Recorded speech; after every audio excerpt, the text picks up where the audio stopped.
Hello, hello les amis, bienvenue à notre leçon de l'école du sabbat, leçon du mardi. Nous voyons les arguments que Jean essaye de mettre en avant pour qu'on puisse comprendre effectivement que Jésus est le Messie.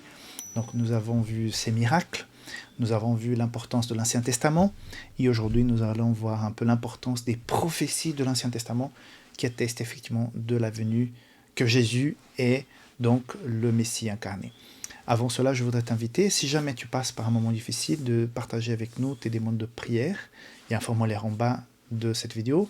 Nous avons une communauté sur WhatsApp, je t'invite à en faire partie avec le lien en bas. Dans cette communauté, tu reçois donc les vidéos de l'école du sabbat, des promotions, des articles et bien d'autres informations de la part de la maison d'édition Safelis. Ok ?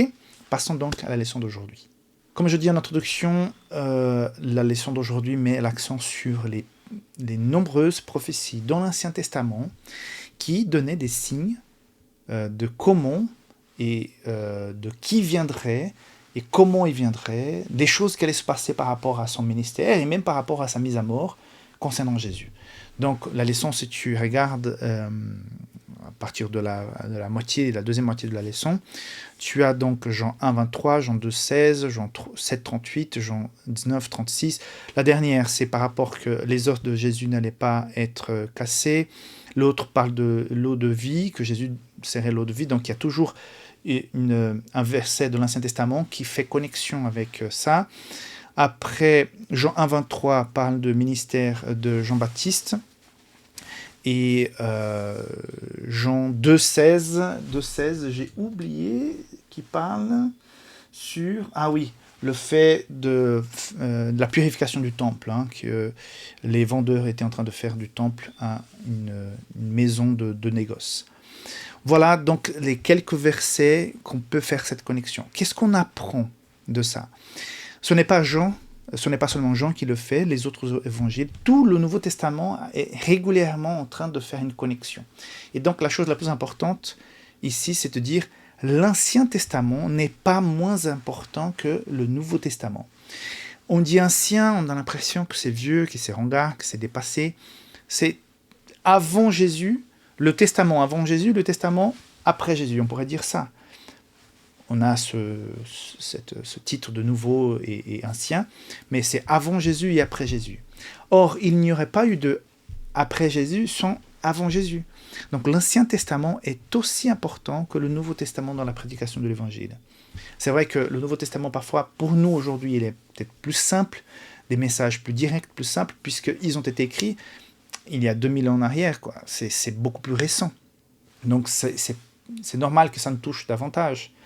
Par contre, l'Ancien Testament est rempli, comme j'ai déjà dit ici, cette semaine, d'histoires, de témoignages, et l'histoire du peuple d'Israël, l'appel d'Abraham, des choses qui sont les fondamentaux pour qu'on puisse bien comprendre le Nouveau Testament. Donc, quand Jésus a son ministère sur terre, il va souvent faire allusion à ses promesses, il va souvent accomplir ce qui a été promis, et souvent il dit, mais pour accomplir ce qui a été dit, donc voici telle chose.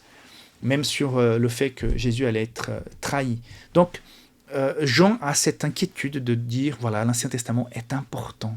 L'Ancien Testament, tout simplement, confirme ce qui se passe actuellement. De la même manière, pour nous aujourd'hui, de constater que les prophéties du Nouveau Testament et de l'Ancien Testament sont à quelque part un gage de la véracité de la parole de Dieu. De la même manière que pour le ministère de Jésus, c'était important qu'ils disent telle chose accomplit l'Ancien Testament, pour nous, c'est important de dire telle chose qui se passe actuellement confirme la véracité de la Bible, parce que ce qui se passe, mais regarde, ouvre la Bible, telle partie, tel verset, c'est exactement ce qui se passe actuellement. Quand on prend Matthieu 24, Luc 21, et qu'on voit tout ce qui a été prédit se passer, on se dit, mais voilà. Ah oui, tremblement de terre, on a toujours eu tremblement de terre. C'est vrai, mais jamais autant comme actuellement. Donc, et nous savons qu'il y aura encore des tremblements de terre encore plus spectaculaires. Nous avons récemment en Espagne vécu donc une très mauvaise expérience à Valence. Les gens ne sont toujours pas remis de ces inondations. tout d'un coup, les gens n'ont pas eu le temps de sortir, ils n'ont pas compris et ils étaient déjà en train d'être inondés.